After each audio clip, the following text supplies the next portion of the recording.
అందరికీ నా నమస్కారాలండి. ఇప్పుడు మనం ఫొనెటిక్స్‌కి సంబంధించినటువంటి అంశాలను తెలుసుకుందాం. మొట్టమొదటిదొచ్చేసి introduction to phonetics. Satavahana university కానివ్వండి, కాకతీయ యూనివర్సిటీ కానివ్వండి, యూనిట్ 1లో మనకొచ్చేసి ఇంట్రడక్షన్ టు ఫొనెటిక్స్ అనేది ఉంది ప్రాథమికంగా మొదట. ఆ తర్వాత వోవెల్ సౌండ్స్, ఆ తర్వాత వచ్చేసి కాన్సోనెంట్ సౌండ్స్ యూనిట్ 3లో ఆ విధంగా అయితే ఉండడం అయితే జరిగింది.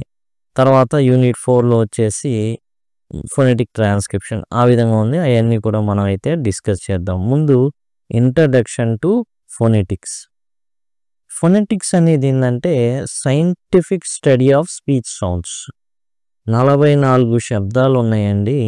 వాటిని ఫొనీమ్స్ అంటారు. అవే ఫొనీమ్స్ గురించి ఫొనెటిక్స్ అనేది డిస్కస్ చేస్తుంది. మనకి ఎగ్జామ్ పాయింట్ ఆఫ్ వ్యూలో ఎలా ఇస్తారు అంటే, అదిగోండి ఎగ్జామ్ పాయింట్ ఆఫ్ వ్యూలో ఒక 5 ఈ విధంగా ఇస్తారు.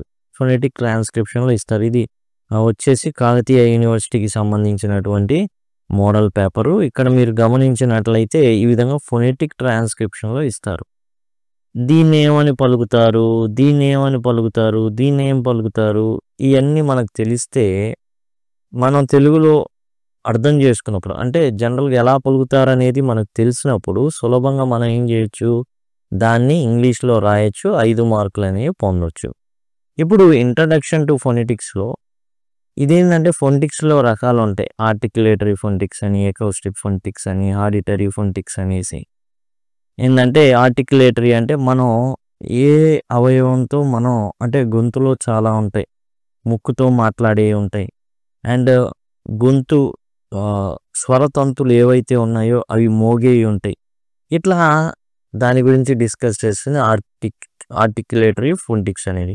ఎకౌస్టిక్ అనేది సౌండ్ వేవ్స్ ఎలా ప్రొడ్యూస్ అవుతున్నాయి. తర్వాత ఆడిటరీ ఫొనెటిక్స్ ఏంటంటే ఎలా మనం వింటున్నాం, దాన్ని ఎలా ఇంటర్ప్రిట్ చేస్తున్నాం, ఇవన్నీ అనేది చాలా లోతుగా జరిగేటటువంటి అధ్యయనాలు. మనం యూనిట్ 2లోకి వచ్చేద్దాం. Vowel sounds. వోవెల్ సౌండ్స్ అనేవి యాక్చువల్గా ఎలాంటి అబ్స్ట్రక్షన్ ఉండదండి. అంటే మనల్ని ఆపేటటువంటిది ఏది ఉండదు. ఎందుకు ఓవెల్గా కాన్సోనెంట్స్గా ఎందుకు డిఫరెన్షియేట్ చేశారు అంటే, ఓవెల్స్ పలికేటప్పుడు మనకి ఎటువంటి అవరోధం అనేది ఉండకుండా పలుకుతాం. 20 రకాల ఓవెల్ సౌండ్స్ ఉంటాయి. జనరల్గా మనం ఇంగ్లీష్లో ఓవెల్ అంటే ఏఈఐఓయు అంటాం. తెలుగులో ఆ నుంచి అమ్మ ఆ వరకు కనుక అవి పలికినట్లయితే మనం ఓవెల్గా పరిగణిస్తాం. అయితే ఇక్కడ సౌండ్స్ డిఫరెంట్. 20 ఉంటాయి. 20లోనూ 7 షార్ట్ ఓవెల్స్ అంటారు. అంటే మనకి చెప్పుకుందాం, డీటెయిల్గా వస్తుంది, చూద్దాం. ఇందులో 20లో వచ్చేసి షార్ట్ ఓవెల్స్ అంటే ఏంటంటే దీర్ఘాలు లేనటువంటివి. ఈ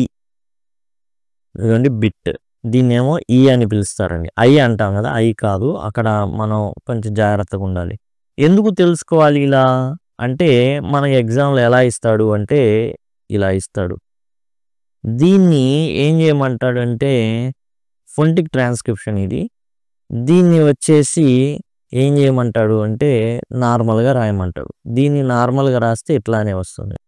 కానీ మనం పలికేటప్పుడు ఈ ఐని ఈగా కాక ఐగా పలికామనుకోండి, ఏమవుతుంది, ఇది ఈ పెట్టేస్తాం, బైట్ అవుతుంది.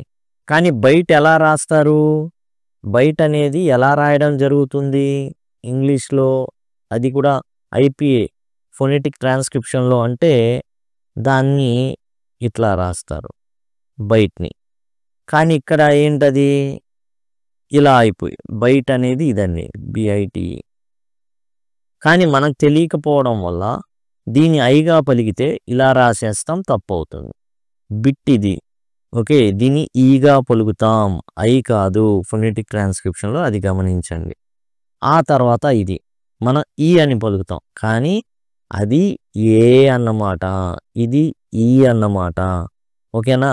కాబట్టి అవి గమనించాలి. అవి గమనించినప్పుడే మనం ఫొనెటిక్ ట్రాన్స్క్రిప్షన్లో, ముందు మనం నేర్చుకోవాల్సింది ఏం లేదండి. ఫొనెటిక్ ట్రాన్స్క్రిప్షన్ రాయాలి అంటే మనం గమనించాల్సింది ఏ ఫోనీమ్ని ఎలా పలకాలి, ఏ గుర్తుని ఎలా పలకాలి, ఎలా ఇస్తారు, ఇలా ఇస్తారు. ఇందులో చూడండి ఇలా ఒకటి ఉంది, దీన్ని శ్వా అంటారు. ఇది ఎలా పలుకుతుంది అన్నది మనకు తెలిస్తే ఇది మొత్తం కూడా మనం అయితే ఈజీగా రాసేయచ్చు. చూడండి, ఇది ఇచ్చినటువంటి ఉదాహరణ. ఇది ఇచ్చేసి మనల్ని రాయమంటారు. ఇప్పుడు దీన్ని ఏం పలుకుతారు? ఈ జే మనం పలికామనుకోండి, క్యాంప్యూ, ఇదేదో కంపూజా తో అన్నట్టు ఉండిద్ది. ఇది జే కదా, కానీ అసలు ఎలా పలుకుతాం? అది గనక తెలిస్తే ఈజీగా మనం దాన్ని డీల్ చేయొచ్చు.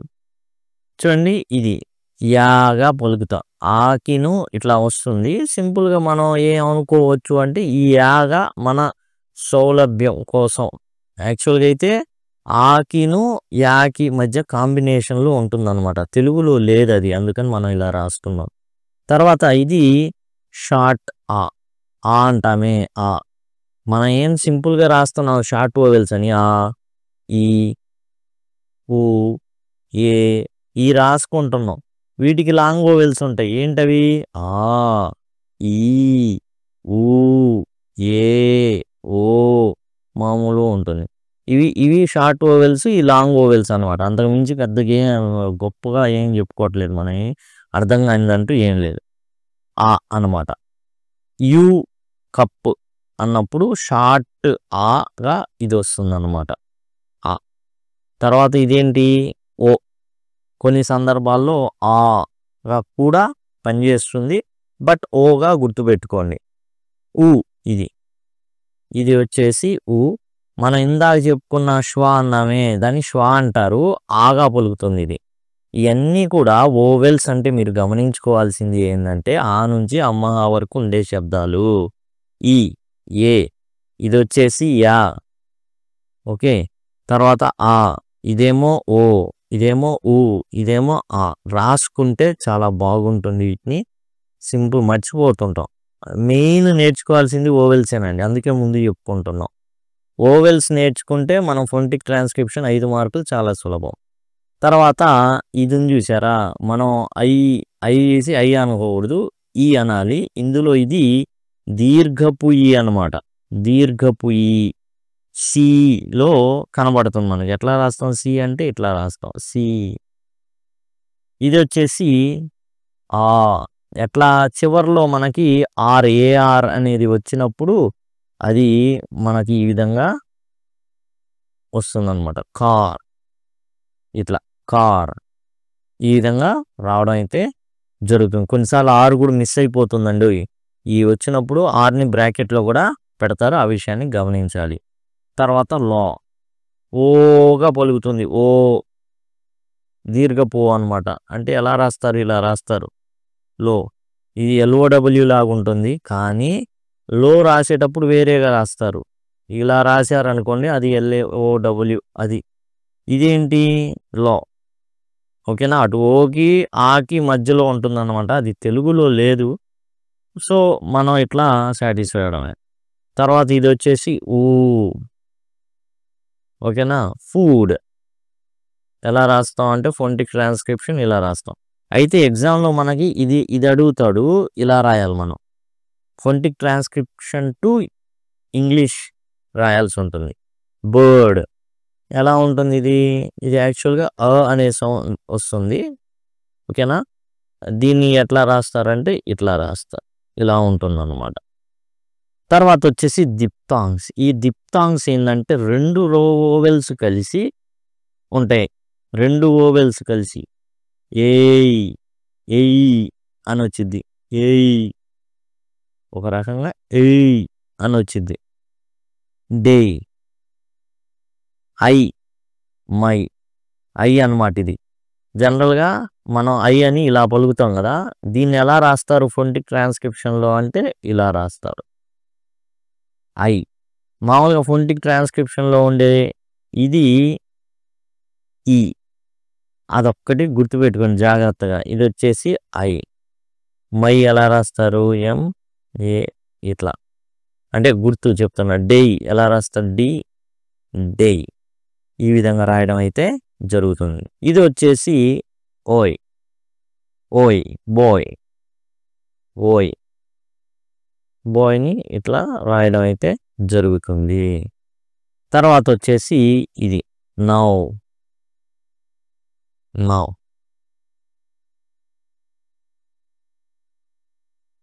గో. ఈ వచ్చేసి శ్వాలాగుండేది ఇట్లా గో. ఇదేంటంటే అవు, ఇదేమో దీర్ఘపు ఓ కిందికి వస్తుంది. ఓకేనా, ఇదేమో అవు, ఇదేమో ఓ. తర్వాత ఇది వచ్చేసి ఇయా, నియా, ఏయా, ఉవా. యా కన్నా ఆకి ఎక్కువ ప్రిఫరెన్స్. కాకపోతే ఇక్కడ ఏంటంటే ఆకిను యాకి మధ్యలో ఉండడం అనే దానివల్ల యా అనేది ప్లేస్ చేసాం. ఓవల్స్లో యాక్చువల్గా యా ప్లేస్ కాదు, అంటే రాదు. కానీ మనకు ఏదైతే పలుకుతామో, మనం ఎందుకు ఇంగ్లీష్ అర్థం కాదు మాట్లాడితే ఓ రకంగా ఉంటుందంటే కారణం అదే. కే. ఓకే, కే ఇది ఇట్లా రాస్తారు అనమాట. కేయా, కేయా. ప్యూర్, ప్యూర్, పువ. ఇది ప్యూర్ కాదు, ప్యూర్ వేరే విధంగా రాస్తారు, ఇది పూర్, పువ. ఈ విధంగా అనమాట. ఆగానే యా కన్నా కూడా ఆ అని మనం ప్లేస్ చేసుకుంటే బెటర్ అనమాట. ఈ విధంగా ఉంటుంది. ఇవి ఏం లేదు, రాసుకొని తెలుగులో మనం కనుక ప్రాక్టీస్ చేస్తే చిన్నగా రోజు ఒకసారి చూసుకుంటే మనకి ఇబ్బంది ఉండదు. కాన్సోనెంట్స్ పెద్ద ఇబ్బంది కాదండి, కాన్సోనెంట్స్ పెద్ద ఇబ్బంది కాదు. చూడండి, కాన్సోనెంట్స్ ఇది వచ్చింది ప అంటాం, పానే, బానే, టానే, డానే, కానే, గానే. పెద్ద విషయం లేదు ఇందులో, అవి నేర్చేసుకుంటే ఈజీగా అయిపోయింది. ఫా, వా కొత్తగా నేర్చుకోవాల్సింది ఇదండి. ఇది ఇది ఇది వచ్చేసి త్ అంటారు, లేదా తా కానీ ఇది కానీ ఏదైనా కావచ్చు. త్ అనుకోండి బెటరు. ద్ ఇది. ఓకేనా, తా, దా ఎలా ఉన్నాయో ప్రాక్టీస్ చేయండి. ఓకేనా, తిన్, దిస్. ఈ విధంగా ఫోనెటిక్ ట్రాన్స్క్రిప్షన్ అయితే వస్తుంది. సా, జా, ఇది ఈ రెండు మనం ప్రాక్టీస్ చేయాలి. ఇలా ఉంది చూసారా, ఇది షా అన్నమాట, ఇది వచ్చేసి జా. ఓకేనా, మెజా, జ, మెజా. అట్లా మనం పలకాల్సి ఉంటుంది. ఇంకా కొన్ని ఉన్నాయి మనం ఖచ్చితంగా నేర్చుకోవాల్సింది. మనం చూసాం కదా, ఈ 4 తా, దా, షా, ఇదొకటి జా. నెక్స్ట్ వచ్చేసి ఇదండి, ఈ 2 చ్, జ్, ఇవి అన్నమాట. వచ్చేయాలి మనకి ఎలా రాస్తారనేవి. తా, దా, తర్వాత జా, షా, చ్, జ్. తర్వాత వచ్చేసి ఈ ఇంగ్ అనేది రావాలి. ఇవన్నీ మా, నా అనేది మామూలే అండి, అవి యాజ్ టీజ్గా ఉంటాయి. ఇంగ్, ఇంగ్ ఈ విధంగా వచ్చింది అనమాట. సింగింగ్, ఇంగ్. ఆ సింగింగ్లో ఇంగ్ ఉంది చూసారా, దాంట్లో వచ్చింది అనమాట సింగ్. వస్తుంది ఇది రాయడం జరుగుతుంది. ఇంగ్ అనేది ఇంగ్, ఎన్జీ అనమాట. అంటే ఎట్లా రాస్తారు, ఇట్లా రాస్తారు, సింగ్ ఈ విధంగా. తర్వాత వచ్చేసి లా, రా. ఇంకోటి ఇదండి, జనరల్గా దాన్ని ఏమని పలుకుతాం, జా కదా, కానీ ఇది యా, ఇది యా. ఓకేనా, లా, రా, వా మామూలే, ఇది హానే. కాబట్టి టోటల్గా ఏంటంటే మనం కాన్సోనెంట్స్లో యాజ్ ఇట్ ఈజ్గా అన్ని శబ్దాలు మామూలుగానే ఉంటాయండి. పా, బా, టా, డా, కా, గా తెలిసిందే. ఫా, వా తెలియంది. తా, దా, షా, జా, చా, జా. ఇంగ్ అనేది మనకు తెలియదు. మా, నా తెలుసు, లా, రా తెలుసు, వా తెలుసు, హా తెలుసు, హ మామూలు పలికేస్తాం. ఓకేనా, సా, జా ఇవి కూడా తెలుసు మనకి, ఫావా ఇవన్నీ తెలుసు. తెలియనివి ఏంటంటే ఎన్ని ఉన్నాయి చూడండి, ఇది ఇంపార్టెంట్. యా 1, 2, 3, 4, 5, 6, 7, 8 లెటర్స్ మనం కాన్సోనెంట్స్లో చాలా జాగ్రత్తగా నేర్చుకోవాలి. తా 1, దా 1. ఆ తర్వాత మనం చూసినట్లయితే ఇంగుంది, తర్వాత షా, జా, ఇది వచ్చేసి జ, ఇదేమో చ్. ఓకే, ఇంగ్, తర్వాత వచ్చేసి యా. ఈ విధంగా మనం అయితే చూడండి ఇంతవరకు కాన్సోనెంట్స్ జాగ్రత్తగా రాసుకొని నోట్స్. ఇదేమో త, ఇదేమో ద, ఇదేమో ష, ఇదేమో జ, ఇదేమో జ, ఇదేమో చ్, ఇదేమో ఇంగ్ అనమాట. ఇంగ్ అనే సౌండ్, ఇదేమో యా. ఇంతవరకు రాసుకోండి. మిగతా అన్నీ సేమ్ టు సేమ్ అండి, ఈజీగా రాయొచ్చు. ఇప్పుడు మనం పేపర్ విషయానికి వద్దాం. అదిగోండి ఇది ఇచ్చారు. ఇది ఇచ్చినప్పుడు మనం జాగ్రత్తగా గమనించినట్లయితే అదిగోండి ఇది మనం ఏం చేయాలి, ఫొనెటిక్ ట్రాన్స్క్రిప్షన్లో రాయాలి. చాలా కష్టంలాగా ఉంటుంది. కానీ మనం గనక జాగ్రత్తగా గనక చూసుకుంటే చూడండి ఇది ఏంటి క. ఇదేమో మనకు అర్థమైపోతుంది ఓవెల్ అని, క తెలుగులో రాశాను క. ఇది యా అని తెలిసింది మనకి. ఇదేమో ఊ, ప్యూ. ట కంప్యూటర్ అంటే ఇది ఆర్ శబ్దం ఉంటుంది. కంప్యూటర్ ఇంగ్లీష్లో రాయాలి, అదేగా ఇక్కడ. కాబట్టి ఆ విధంగా ఫొనెటిక్ ట్రాన్స్క్రిప్షన్ చాలా సింపుల్. మనం చేయాల్సిందల్లా ఏంటంటే ఓవెల్స్ మనం పట్టేస్తాం. ఈ 8 నేర్చుకోవడమే, కేవలం 8 నేర్చుకోవడమే కాన్సోనెంట్స్లో. ఈ 8 గనక మనం నేర్చుకుంటే చాలు, ఫొనెటిక్ ట్రాన్స్క్రిప్షన్ అనేది ఈజీగా రాసేయగలం. కాబట్టి ఇప్పుడు సిలబస్లో ఉన్నట్టుగా మనం ఏం చేసామండి, ఫస్ట్ మొదట వచ్చేసి మనం అయితే ఇంట్రడక్షన్ టు ఫొనెటిక్స్ చూసాం. 44 ఫొనీమ్స్ ఉన్నాయని చూసాం. అందులో 20 ఏమో ఓవెల్స్ అన్నాం, 24 ఏమో కాన్సోనెంట్స్ అన్నాం, 20లో ఏమో ఒక 12 నార్మల్, అందులో షార్ట్ ఓవెల్ లాంగ్ ఓవెల్ కలిపి 12, దిప్తాంగ్స్ ఒక 8.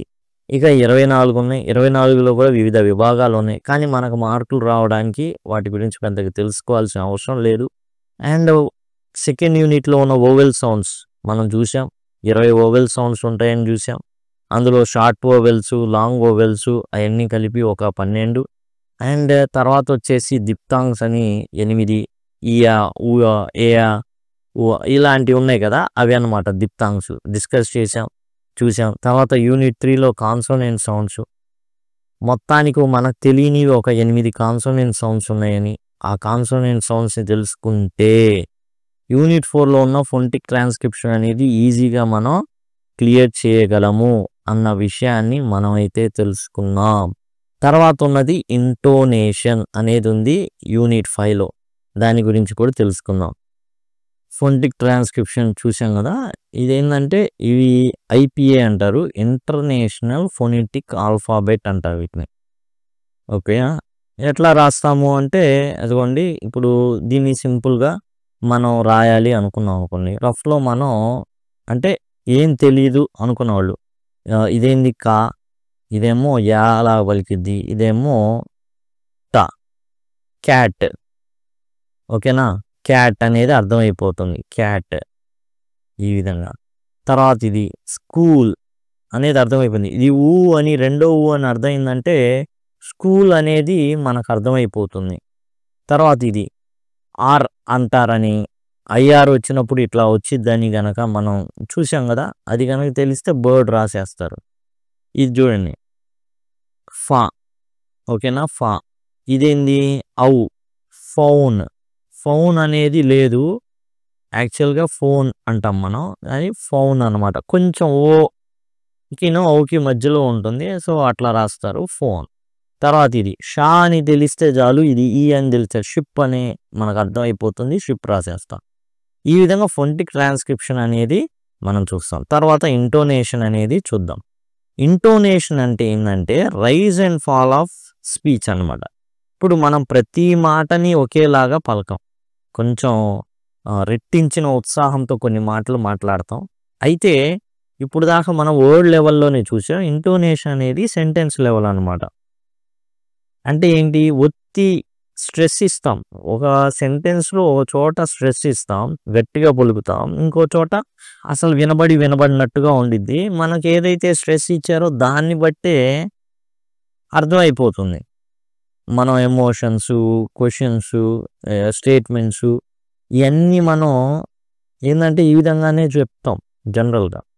గట్టిగా చెప్తున్నావు అంటే కోపంతోనే ఎమోషన్తో ఫీల్ అవుతున్నాడు అనేది. ఫాలింగ్ ఇంటోనేషన్ అంటే ఏంటంటే సెంటెన్స్ వెళ్ళగా వెళ్ళగా పడిపోయింది. He's coming. కమింగ్ అనేది సగానికి అయిపోయింది సెంటెన్స్, అంటే వాయిస్లో. హీ అనేది మెయిన్, అతను అన్నట్టు అనమాట. వినబడినట్టుగా అది కొంచెం తగ్గిద్ది అనమాట. వాయిస్ ఏమవుతుందంటే ఫాల్ అయిపోతుంది. వేటికి? స్టేట్మెంట్స్కి, కమాండ్స్కి. గో దేర్, గో అనేది మెయిన్, దేర్ అనేది తర్వాత. Rising intonation. వాయిస్ అనేది చాలా అంటే ముందు సాఫ్ట్గా ఉన్నది, తర్వాత అట్లా పైకి వెళ్ళింది. ఎస్ ఆర్ నో క్వశ్చన్స్లో ఆర్ యు రెడీ అంట. ఆర్ యూ కూడా వినబడదు, ఆర్ యూ అని వినబడిద్ది, కట్ అయిపోతా ఉండిద్ది. లాస్ట్ది ఇంపార్టెంట్, ఐ గోయింగ్, ఇట్లా అనమాట. కాబట్టి అదేంటంటే ఇట్లా వెళ్ళిపోద్ది సెంటెన్స్, ముందు డౌన్ నుంచి పైకి వెళ్తుంది. ఫాలింగ్ ఇంటోనేషన్ ముందు బాగుంటుంది, తర్వాత కింద పడిపోతుంది. ఆ గుర్తులతోనే సూచించాలన్నమాట ఇవి. ఫాల్ రైజ్ ఇంటోనేషన్ ఉంది. ఓకే, ఇదేంది? కొన్నిసార్లు ఒకే సెంటెన్స్లో ఒకటి రైజ్ అయితే ఒకటి పడతా ఉంటుంది, అదనమాట. ఈ పొలైట్ వర్డ్స్కి ఈ విధంగా జరుగుతూ ఉంటుంది. అండ్ రైజింగ్ ఇంటోనేషన్ అనేది ఎస్ ఆర్ నో క్వశ్చన్స్లో జరుగుతుంది. ఫాలింగ్ ఇంటోనేషన్ అనేది స్టేట్మెంట్స్, కమాండ్స్. ఈ స్టేట్మెంట్స్ అంటే ఫుల్ స్టాప్తో ఎండ్ అవుతాయి. కమాండ్స్ అంటేనేమో మరి ఇంపరేటివ్ సెంటెన్స్, సబ్జెక్ట్ అనేది ఉండదు. కాబట్టి ఈ విధంగా ఉంటుంది. ఇక మనం ఒకసారి సమ్మరీ కనుక చూస్తే షార్ట్ ఓవెల్స్ 7, లాంగ్ ఓవెల్స్ 5, మొత్తం ఓవెల్స్ కలిపి 12 అని చెప్తాం. ఇందులో మనం నేర్చుకోవాల్సినవి కొన్ని ఉన్నాయి, కొన్ని కాదు, ఓవెల్స్ నేర్చుకోవాలి. ఓవెల్స్ ఏవైతే 12 + 8 20. అండ్ తర్వాత మనకి కాన్సోనెంట్స్లో 8 కొత్తగా ఉంటాయండి. కాన్సోనెంట్స్ దరిదాపుగా అన్నీ తెలుసు, కాన్సోనెంట్స్ అన్నీ తెలుసు మనకి, కేవలం ఒక 8, 24లో 8 కష్టంగా ఉంటాయి. ఓవెల్స్ మాత్రం 20కి 20 డిఫరెంట్ అండి. కాబట్టి అది మాత్రం చాలా జాగ్రత్తగా ఈ అంటారు, దీన్ని ఏ అంటారు. జనరల్గా వ్యతిరేకంగా ఐను ఈ అనుకుంటాం, కానీ కాదు. ఇది వచ్చేసి ఈ, ఇది వచ్చేసి ఏ, ఇది వచ్చేసి యా, ఆ, ఊ, ఆ, అట్లా. లాంగ్ ఓవెల్స్ వచ్చేసి ఈ, అట్లా అనమాట. ఆ, ఓ, ఊ. ఇదేమో ఐఆర్ వచ్చినప్పుడు ఆ అనమాట. ఏయ్, ఐ, ఓయ్, ఔ, ఈ ఓ, ఔ, దీర్ఘపు అట్లా వస్తుంది అనమాట. ఓయ్, అట్లా. ఇయా, ఏయా, ఊవా రాశాం కదా, అక్కడ ఉన్నాయి, మీరు రాసుకోండి ఒకసారి. తర్వాత కాన్సోనెంట్స్ టోటల్ మొత్తంగా 44 కాన్సోనెంట్స్ 8 కూడా ఏవేవి చాలా డిఫరెంట్గా ఉన్నాయి అనేది మనం చూసాము. వాటిని మనం మర్చిపోకూడదు. మళ్ళా చెప్తున్నాను, అవి చాలా వెరైటీగా ఉన్నాయి. ఇది తా ఒకటి వెరైటీగా ఉంటుంది, తర్వాత దా ఒకటి వెరైటీగా ఉంటుంది, తర్వాత చ అనేది ఒకటి వెరైటీగా ఉంటుంది, మనకు తెలియంది. జ అనేది ఒకటి వెరైటీగా ఉంటుంది. తర్వాత ఇది మనం జా అనుకుంటాం, కానీ ఇది యా. అది మనం తెలుసుకోకపోతే మాత్రం చాలా ఇబ్బందులు పడతాం. ఆ విషయాన్ని గమనించండి. ఇవి ఇంకో 3 ఉన్నాయి. ఇక వచ్చేసి ఇదండి, ఇది చాలా ఇంపార్టెంట్, షా. తర్వాత జాకి సంబంధించింది ఒకటి ఉంటుంది, ఇంగ్. ఇది వచ్చేసి ఇంగ్, ఎన్జి ఎట్లా ఉందో అట్లా ఉంటుంది. జాకి సంబంధించి ఏంటంటే ఇట్లా ఉంటుందండి జా. అయితే దీన్ని రకరకాలుగా రాస్తుంటారు, ఇట్లా రాస్తారు. కాబట్టి ఇదొక్కటి కొంచెం జాగ్రత్తగా ఉండాలి. జడ్డే రకరకాలుగా రాస్తాం కదా మనం, ఇట్లా రాస్తాం, ఇలా రాస్తాం, ఆ పోలికలో రాస్తూ ఉంటారు. అది మనం కొంచెం గమనించుకోవాలి. ఇదండి టోటల్గా వచ్చేసి ఫొనెటిక్స్ శాతవాహన కాకతీయ యూనివర్సిటీకి సంబంధించి ఈజీగా ఫొనెటిక్ ట్రాన్స్క్రిప్షన్ ఎలా రాయాలి అనేది మనం డిస్కస్ చేసాం ఇందులో. అండ్ మిగతా అన్నీ కూడా మీకు ఇక్కడ అన్నీ కూడా రెడీగా ఉన్నాయి. శాతవాహనకు సంబంధించిన పూర్తి పాఠ్యాంశాలన్నీ ఉన్నాయి, అండ్ కాకతీయకు సంబంధించినటువంటి పూర్తి పాఠ్యాంశాలు ఉన్నాయి. ఇవన్నీ కూడా మీకు ఉపయోగపడతాయి. సింపుల్గా లింక్ అని కనుక కామెంట్ సెక్షన్లో మీరు అడిగినట్లయితే ఖచ్చితంగా మీకు ఈ ప్లేలిస్ట్ లింక్ ప్రొవైడ్ చేస్తాను, లేదా డిస్క్రిప్షన్లో కూడా అవైలబుల్ ఉంటాయి. దయచేసి గమనించండి. Thanks a lot.